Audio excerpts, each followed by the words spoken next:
Welcome everyone. This is Minu at AngloLink, and this is the 5th video in our series Learn the Tenses. Today we're going to talk about state verbs. This is a special group of verbs that you need to know about. And by the end of this video, you will know what they are and how to use them correctly. So, when you're ready, we can begin.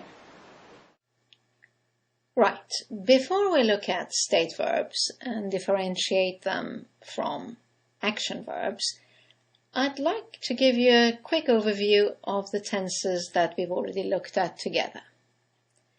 Let's review them with 3 action verbs.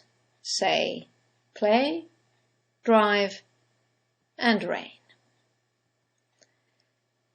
So, remember present simple was to speak about facts and habits. I play tennis once a week.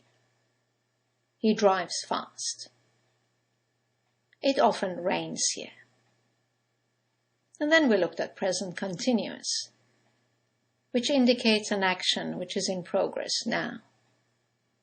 I'm playing tennis now. He's driving to Paris at the moment. It's raining again.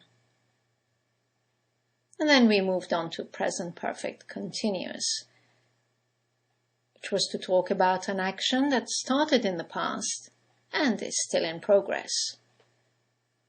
I've been playing tennis since I was 12. He has been driving for 3 hours. It has been raining all day. Then we looked at present perfect, an action that's complete at the time of speaking. I've played tennis with her once.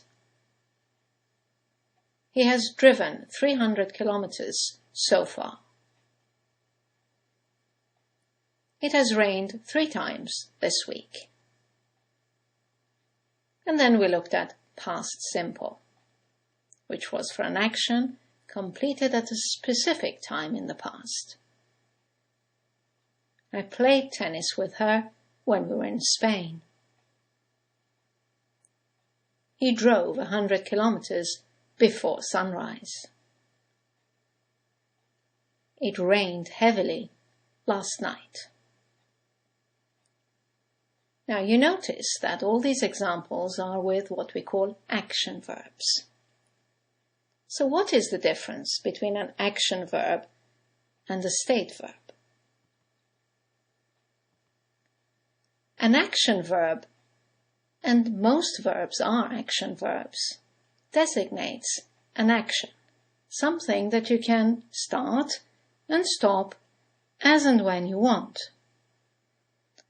By contrast, a state verb, and there are only a few of them, designates a mental state that you cannot really start and stop whenever you want.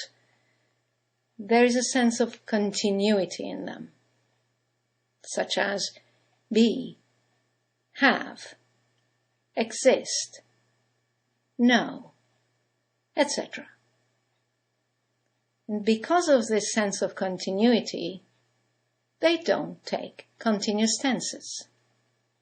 That's what you have to be careful with.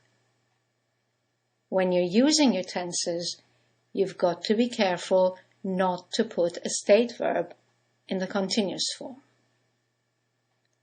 For example, let's look at the verb to be. I'm being tired now. Doesn't sound right, does it? Because it's a state verb. We only use simple tenses with state verbs. So I'm being tired now changes to I'm tired now. Or I've been being tired all day sounds really strange. Again, because the verb to be is a state verb. Keep it to a simple tense. In this case, present perfect simple. I've been tired all day. Let's look at 2 other state verbs.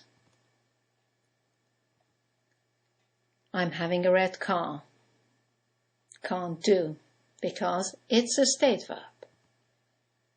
I have a red car.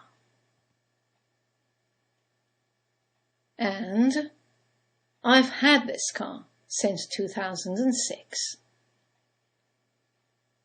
One more example of a state verb not taking a continuous tense. I'm knowing this man. No. Simply, I know this man.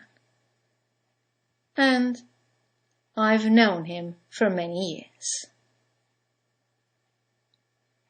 Now there are 4 verbs that can be a bit tricky because they can be either state or action.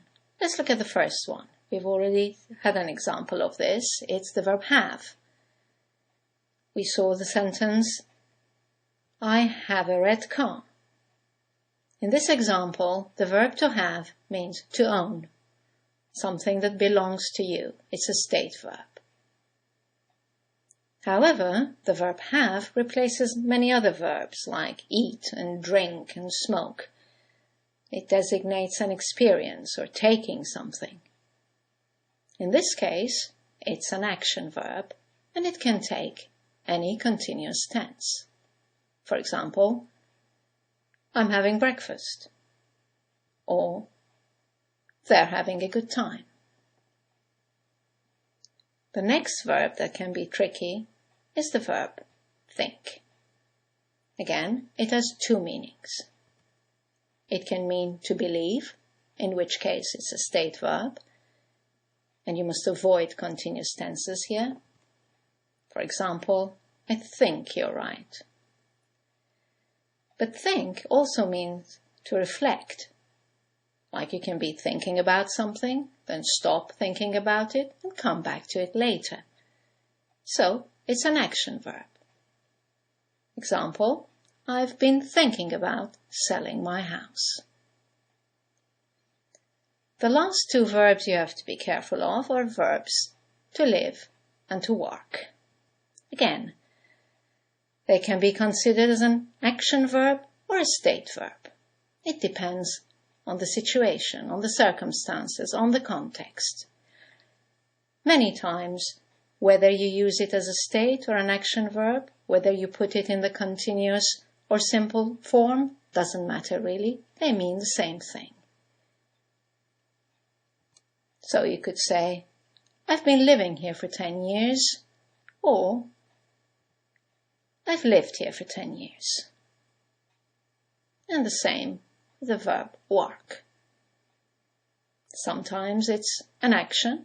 You can start and stop working, for example, on a project. And sometimes it's just your job. So there is that sense of continuity in it already. So feel which one is more appropriate. Both are correct. You can say, he has been working there since 2008, or he's worked there since 2008. Well, that's all for state verbs. I hope you've enjoyed this video. For more information, you can go to our website, anglolink.com, read the explanations, do some exercises to reinforce this point.